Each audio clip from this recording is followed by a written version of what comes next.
carica dei colti ideatori, i coltivatori di idee.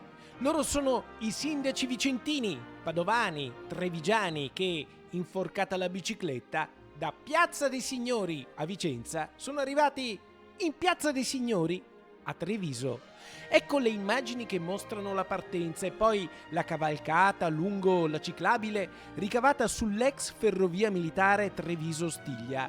Via i binari è stata creata una lunga striscia d'asfalto di 70 km che, a lavori finiti, saranno 118. Fino a Montegalda la provincia di Vicenza è tutta asfaltata e abbiamo tutta una bellissima pista ciclabile. La ciclopedonalità deve essere il futuro della mobilità sostenibile.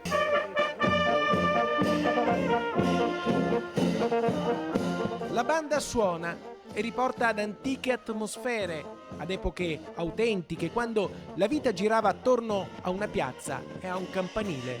Ma questo non è un film in bianco e nero ispirato alle storie di Guareschi. Questa è l'inaugurazione del tratto di Montegalda della grande ciclabile che unisce il Vicentino col Trevigiano. Questo tratto è strategico perché veramente unisce in viabilità ciclabile Treviso con Vicenza, con il Basso Vicentino, con Padova, quindi è veramente strategico proprio perché da qui si parte e si può girare buona parte del Veneto solo in bici e in sicurezza.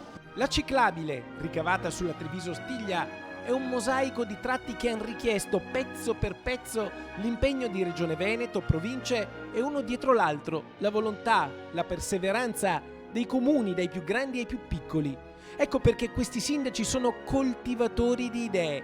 Per realizzare questo progetto c'è voluta visione, la capacità di guardare oltre, la voglia di seminare per poi oggi raccogliere con questa galoppata in bicicletta i frutti di un lungo lavoro. Siamo nel triangolo delle meraviglie, Vicenza, Padova, Treviso. A noi solo il compito di valorizzarlo al meglio. E così, salutando Montegalda, si riprende la strada per Treviso. In un'eterna gara in cui tutti in politica vogliono arrivare primi, in questa corsa invece, se uno s'attarda, gli altri sindaci, al di là dei colori e delle fazioni, lo aspettano.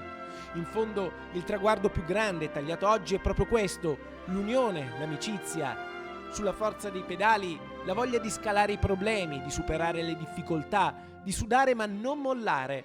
L'emblema, il simbolo, l'immagine di un Veneto che guarda avanti e non si ferma.